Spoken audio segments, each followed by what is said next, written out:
আসসালামু আলাইকুম রহমতুল্লাহি ওবরাকাতু। আমি নারায়ণগঞ্জের মেয়ে। আজকে আপনাদের জন্য আবার নতুন একটি পিঠা রেসিপি নিয়ে এসেছি। আজকে আমরা বানাবো রঙিন পাটিসাপটা পিঠা।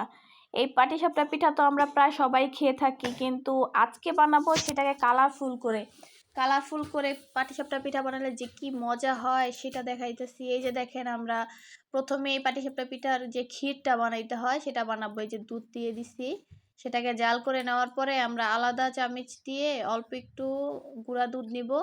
ওইটার ভিতরে হালকা করে গরম দুধ ছাইড়া দিয়া গোলাই নিব। গোলাই নিয়ে ওইটার মধ্যে ছাইড়া দিলেই সুন্দর মতো দুধটা ঘন হয়ে যাবো। আর ঘন হয়ে গেলে পাটিসাপটা পিঠার যে টেস্ট ওইটা আরো বেশি বাইরে যাবো গা। দেখেন, আমি আবার এই যে বলক আসার পরে এটার মধ্যে দিয়ে দিচ্ছি, দিয়ে আবার সুন্দর মতো নাড়াচাড়া দিয়ে দিব।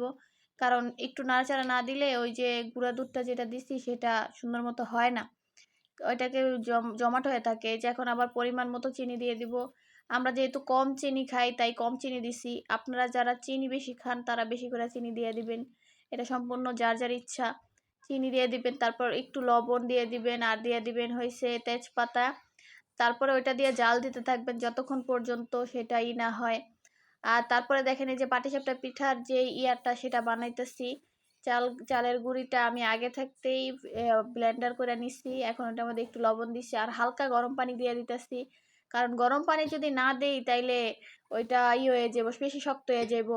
হালকা গরম পানি দিলে পিঠার ইয়াটা নরম হয়। তাই এটার সাথে আমি এই যে আলাদা আলাদা করে নিচ্ছি। কালার করার জন্য ফুড কালার দিয়ে দিতেছি, এখানে লাল রঙের ফুড কালার আলাদা দিছি। এটাকে 2-3 ফোঁটা দিলেই চলে। 2-3 ফোঁটা দিলে একদম সুন্দর কালার হয়ে যাইব। ওই যে দেখেন কি সুন্দর গোলাপির মতো হয়ে গেছে। আর একটু বেশি দিলে লাল হয়ে যাবে। আর তার সাথে আমি আলাদাভাবে আরেকটু রাখছি, ওইটার সাথে সবুজ কালারটা দিব, মানে যেটা পাতার কালার। 2-3 ফোঁটা দিলে সুন্দর মতো কালারটা হয়ে যাবে। এই যে এখন দিতেছি গোলাপির সাথে, এখন দিব সবুজ কালার পাটিসাপটা আর গোলাপি কালার পাটিসাপটা বানাবো। প্রথমে ভাবছিলাম 3 কালার বানাই, তারপরে চিন্তা করলাম যে না, এত সময় আমার হাতে নাই, তাই আমি 2 কালার বানাইতেছি। দেখেন, 2 কালার বানাইতেছি। আর ওই আলাদা যে চালের গুঁড়িটা ছিল এটাকে আমি দুইটার মধ্যে মিশিয়ে দিছি, কারণ যেটা একটু বাড়া যায়।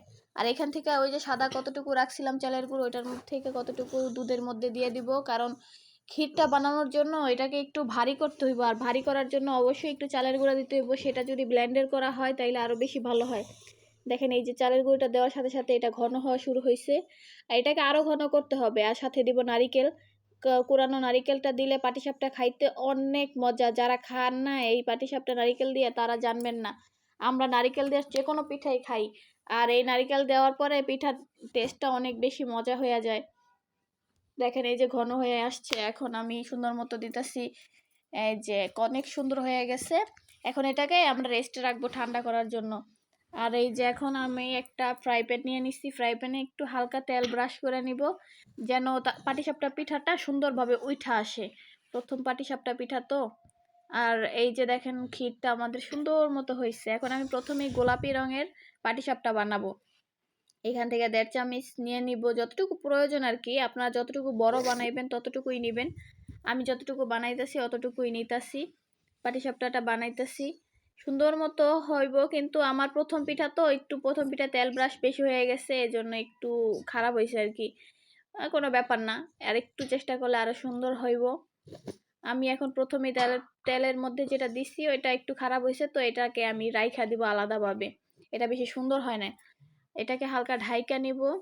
তারপরে আমি দিয়ে দিব এই যে হালকা আধা কাঁচা হওয়ার পরে পাটিসাপটার যে ক্ষীরটা সেটা মাঝখান বরাবর দিয়ে দেবো। আমি একটু বেশি বেশি করে দিতেছি, কারণ আমাদের বাসার সবাই আমরা ক্ষীরটা বেশি পছন্দ করি এই পাটিসাপটার সাথে সাথে। এই যে পাটিসাপটার ইয়াটা উল্টায় দিতেছি, আসলে বেশি ভার হয়ে গেছে। এটাকে আরেকটু দিতে হবে, তাহলে সুন্দর হবে। আমার এটা ভালো হয় নাই পিঠাটা, এটা এক্সট্রা রেখে দিব। এখন নতুন করে আরেকটা বানাবো।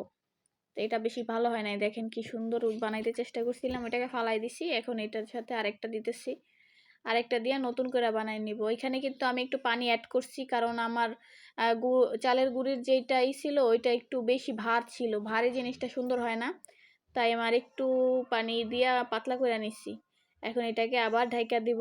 ঢাইকা দিয়ে কিছুক্ষণের মধ্যে এটা একটু পাতলা হয়ে গেলে ওটার মধ্যে আবার আমি পাটিসাপটার যে ক্ষীর আছে সেই ক্ষীরটা দিয়ে দিব। ক্ষীরটাই আসলে মজা। পাটিসাপটার সবচাইতে বেশি মজা হচ্ছে এই ক্ষীরটা। ক্ষীরটা যত মজা করে বানাইবেন তত বেশি পিঠাটা মজা হইবে। আর আমি যেই নিয়মে দেখাইছি ওই নিয়মে যদি আপনি পাটিসাপটার পিঠার ক্ষীর বানান, সবাই পিঠার সাথে সাথে আপনার আঙ্গুলও খেয়ে ফেলতে পারে। এটা কোনো বিষয় না।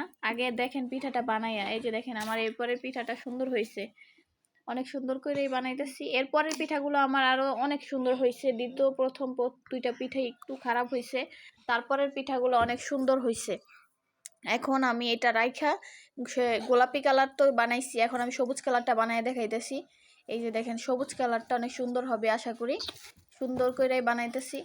এই যে সবুজ কালারটা বানায় ফেলছি। এখন এটার মধ্যে একটু ঢাকনা দিয়ে ঢেকে নিলে একটু কাঁচা জিনিসটা সিদ্ধ হয়ে যাবে, আর সিদ্ধ হওয়ার পরে আমরা ক্ষীরটা দিয়ে দিব।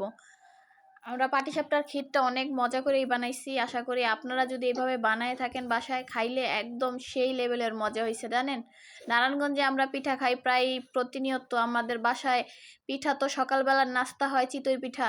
তো আমি এরপরের একটা নিয়ে আসবো, সেটা হচ্ছে কালারফুল চিতই পিঠা। এটা দেখতে থাকেন, তারপরের পিঠাটা অবশ্যই সুন্দর হবে।